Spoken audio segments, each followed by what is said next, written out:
নমস্কার বন্ধুগণ, একটা খুব গুরুতর বিষয় নিয়ে আপনার সাথে আলোচনা করব। সেটা হচ্ছে হয়তো কিছু দিনের মধ্যেই আপনারা দেখবেন যে ভারতবর্ষ ও চায়নার সাথে একটা যুদ্ধের মতো পরিস্থিতি তৈরি হচ্ছে। কেন বলছি এই কথা? কারণটা হচ্ছে সম্প্রতি আমরা দেখছি যে অরুণাচল প্রদেশের মধ্যে চাইনিজ আর্মি বেআইনিভাবে ঢুকে পড়ছে, এবং শুধু ঢুকে পড়ছে না, সেখানে নিজেদের কার্যকলাপ চালাচ্ছে। শুধু অরুণাচল প্রদেশ না, নর্থ ইস্টের বেশ কিছু জায়গায় এই চাইনিজ আর্মি কিন্তু নিজেদের বেআইনিভাবে বর্ডার ক্রস করছে, এবং নিজেদের যে কার্যকলাপ, ওখানে বিল্ডিং তৈরি করা, ওখানে রাস্তাঘাট তৈরি করা, সেই জিনিসগুলো কিন্তু চালিয়ে যাচ্ছে।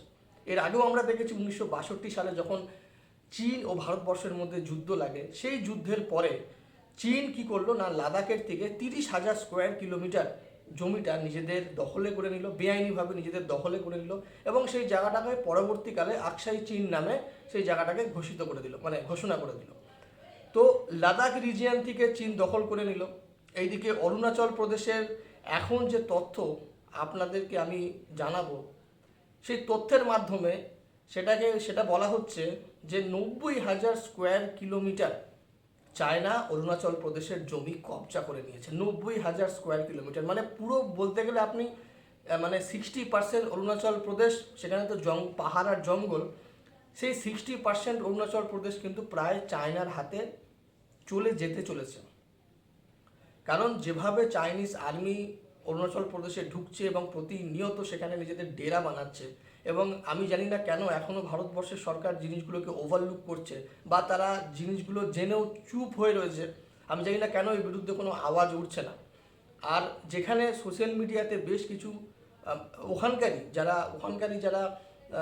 মানে ওখানকারী যারা লোকজন আছে, তারা বেশ কিছু ভিডিও সোশ্যাল মিডিয়াতে আপলোড করছে, এবং সেখানে স্পষ্টভাবে বোঝা যাচ্ছে যে চাইনিজ আর্মি কিন্তু অরুণাচল প্রদেশে ঢুকে পড়েছে, এবং শুধু ঢুকে পড়েছে না, সেখানে নিজেদের বর্ডার তৈরি করছে, নিজেদের বাউন্ডারি তৈরি করছে, র্যালি মার্চ করছে, এবং সেখানে নিজেদের যে কার্যকলাপ সেটা চালিয়ে যাচ্ছে। 1962 সালে যখন আমাদের মানে চায়না ও ভারতবর্ষের সাথে যুদ্ধ লাগে, সেখানে তো চায়না বেআইনিভাবে 30,000 স্কোয়ার কিলোমিটার লাদাখ থেকে দখল করলো ভারতবর্ষের। তারপরে পাকিস্তানের যে পিওকে, পাকিস্তান অকুপাইড কাশ্মীর, সেখান থেকে 5,182 কিলোমিটার, যেটা মানে পাকিস্তানের দখলে ছিল, সেটাও চীনের হাতে তুলে দেয়। এবং তারপরে চীন সেখানেও কিন্তু নিজেদের যে মানে রোড কনস্ট্রাকশন ডেভেলপমেন্ট, এবং ওখানে আর্মিদের জন্য থাকার ব্যবস্থা, বিল্ডিং, সেইগুলো কিন্তু ওখানে চালিয়ে যাচ্ছে, এবং প্রায় জায়গাটা কিন্তু কমপ্লিট হয়ে গেছে। মানে ওখানে পুরোপুরিভাবে ওখানে আর্মি ইউনিট ডিপ্লয় করা রয়েছে, ওখানে পুরোপুরিভাবে ট্রান্সপোর্ট ব্যবস্থা, মানে সুন্দর পাকা রাস্তা কিন্তু ওই জায়গাতে আপনি গেলে দেখতে পাবেন।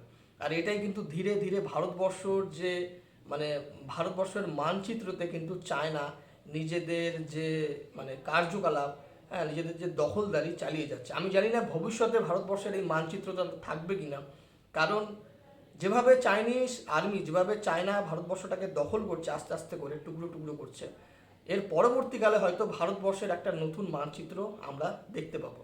আমার সরকারের কাছের থেকে একটা অনুরোধ, একটা রিকোয়েস্ট সাধারণ জনগণ হিসাবে, যে দয়া করে সরকার এর বিরুদ্ধে কিছু একটা করুক, সরকার এর বিরুদ্ধে আওয়াজ উঠাক, এবং যদি সম্ভব হয় মানে চায়নার যে ডিপ্লোম্যাসি, চায়নার যে জিও পলিটিক্স, সেই জিও পলিটিক্সে ভারতবর্ষ অংশগ্রহণ করুক। কেন চায়না এই জিনিসগুলো করছে, কেন চায়না ভারতবর্ষের এই অংশে ঢুকে যাচ্ছে, এটা চায়নার কি অধিকার আছে, কেন ভারতবর্ষের সরকার এখনও চুপ রয়েছে? আমার এইটাই প্রশ্ন, যে ভারতবর্ষ সরকার কেন চুপ রয়েছে, কেন আওয়াজ উঠাচ্ছে না? শুধুমাত্র ভারতবর্ষের জনগণই কেন এই জিনিসটা নিয়ে চিন্তিত, ভারতবর্ষের সরকার কেন চিন্তিত নয়? বিষয়টা এখানেই শেষ না, কিন্তু এরপরে আমাদের দেশের অলরেডি স্বাধীনতার পর থেকে আমরা দেখতে পাচ্ছি, স্বাধীনতার আগেও ও পরেও আমাদের দেশের কিন্তু অংশ আস্তে আস্তে টুকরো টুকরো হয়ে যাচ্ছে। বাংলাদেশ পাকিস্তান হলো, দেশের থেকে যে বার্মা আছে সেটাও ভাগ হয়ে গেল। আর কত দেশটাকে ছোট হবে, আর কত দেশটার ভাগ হবে? আর এরকমই চলতে থাকলে তো দেশের একটা নতুন মানচিত্র তৈরি হবে, যেটা হয়তো মানে মানে যেটা আমরা হয়তো আমরা এতদিন ধরে যেই মানচিত্রটা আমরা দেখে এসেছি, সেটা হয়তো থাকবে না পরবর্তীকালে, সেটার একটা অন্য রূপ নেবে, একটা কুৎসিত মানচিত্র আমাদেরকে দেখতে হবে। এবং সেটা যেন না হয়, সেই কুৎসিত মানচিত্রটা যেন আমাদের দেখতে না হয়, তার জন্য আমার অনুরোধ যে আপনারা দয়া করে এর বিরুদ্ধে আপনারা কিছু একটা করুন।